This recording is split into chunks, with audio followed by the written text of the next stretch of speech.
ஜம்மு காஷ்மீருக்கு மீண்டும் மாநில அந்தஸ்து வழங்கப்படும் என்ற மத்திய அரசின் வாக்குறுதியை இந்திய உச்சநீதிமன்றம் பதிவு செய்து 2.5 ஆண்டுகளுக்கும் மேலாகிவிட்டது.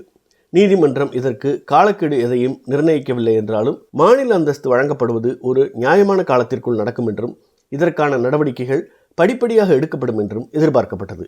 ஆனால் இதற்கு பிறகு பாரதிய ஜனதா கட்சி தலைமையிலான அரசு இந்த விஷயத்தில் எதையும் செய்யவில்லை. நீதிமன்றத்தால் காலக்கெடு ஏதும் விதிக்கப்படாததை மாநில அந்தஸ்தை காலவரையின்றி ஒத்திவைப்பதற்கான ஒரு அங்கீகாரமாக பாரதிய ஜனதா கட்சி அரசு எடுத்துக்கொண்டுள்ளது என்பதையே இது காட்டுகிறது.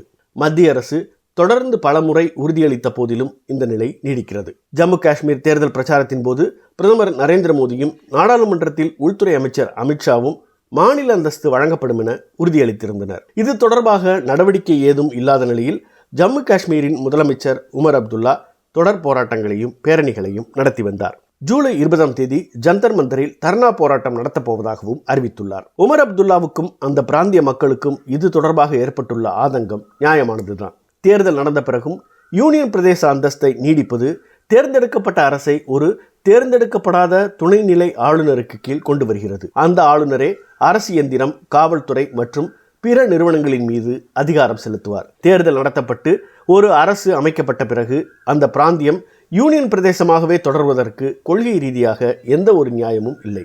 இது தொடர்பாக நடவடிக்கை ஏதும் எடுக்காமல் இருப்பதற்கு மத்திய அரசு கூறும் காரணம் சலிப்பூட்டுவதாக இருக்கிறது. ஜம்மு காஷ்மீருக்கு மாநில அந்தஸ்து கோரும் மனு மீது இந்த ஆண்டின் இறுதியில் நடந்த விசாரணையின் போது சொலிசிட்டர் ஜெனரல் நீதிமன்றத்தில் பஹல்காம் தாக்குதலை சுட்டிக்காட்டி பாதுகாப்பு காரணத்தை முன்வைத்தார்.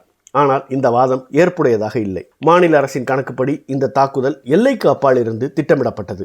இதற்கு இந்தியா ஆபரேஷன் சிந்தூர் மூலம் பதிலடி கொடுத்தது. எல்லைக்கு அப்பால் இருந்து நடந்த ஒரு நடவடிக்கையானது ஜம்மு காஷ்மீரின் தேர்ந்தெடுக்கப்பட்ட பிரதிநிதிகளிடம் முழு மாநிலத்தின் அதிகாரங்களை அளிக்கலாமா வேண்டாமா என்பதில் எந்த ஒரு தர்க்கரீதியான தாக்கத்தையும் ஏற்படுத்த முடியாது. மாறாக உள்ளூரில் நிலவும் குறைகளை தீர்க்க தேர்ந்தெடுக்கப்பட்ட தலைவர்களுக்கு அதிகாரம் அளிப்பதுதான் சரியானதாக இருக்கும். காஷ்மீர் பள்ளத்தாக்கில் பல தசாப்தங்களாக தீவிரவாத நடவடிக்கைகளுக்கு வித்திட்ட அதிருப்தி மனநிலை மக்களிடம் உருவாகும் முன்பே அதனை தணிப்பதற்கான வழியாகவும் இருக்கும். ஜம்மு காஷ்மீர், லடாக், மணிப்பூர் ஆகிய மாநிலங்களை மத்திய அரசு கையாளும் விதம் கணிசமான சிறுபான்மையினரை கொண்ட எல்லைப் பகுதிகள் நடத்தப்படும் விதத்தில் ஒரு கவலைக்குரிய போக்கை வெளிப்படுத்துகிறது. வடக்கு மேற்கு மாநிலங்கள் போக இப்போது கிழக்கு மாநிலங்களிலும் தனது ஆதிக்கத்தை நிலைநிறுத்தியுள்ள பாஜக இந்த பிராந்தியங்களில் உள்ள குடிமக்களின் கவலைகளை ஒரு பொருட்டாக கருதவில்லை என்பது போலவே தோன்றுகிறது. இத்தகைய பார்வை மிகவும் குறுகிய நோக்கம் கொண்டது. ஒரு எல்லைப்புற பகுதியை அரசியல் ரீதியாக புறக்கணிக்கும் நிர்வாகம் அந்த மக்களின் அந்நியப்பட்டு போகும் உணர்வை மேலும் ஆழமாக்கும். அங்கு ஏற்படக்கூடிய ஸ்திரமற்ற தன்மை விரைவில் ஒட்டுமொத்த நிர்வாகத்தையும் பாதிக்கும். ஜம்மு காஷ்மீரில் தொகுதி மறுவரையறை மூலம் ஏற்கனவே மாற்றியமைக்க முயன்ற அரசியல் கணக்குகள் தங்களுக்கு முற்றிலும் சாதகமாக மாறும் வரை மாநில அந்தஸ்து குறித்த விவகாரத்தில் முடிவெடுக்காமல் இருக்க பாஜக திட்டமிடுவது போலவே தெரிகிறது. நீதிமன்றத்திற்கும் நாடாளுமன்றத்திற்கும் ஜம்மு காஷ்மீர் மக்களுக்கும் அளிக்கப்பட்ட வாக்குறுதியை அரசியல் சூழ்நிலைகள் பாஜகவிற்கு சாதகமாகும் வரை நிறுத்தி வைக்க முடியாது.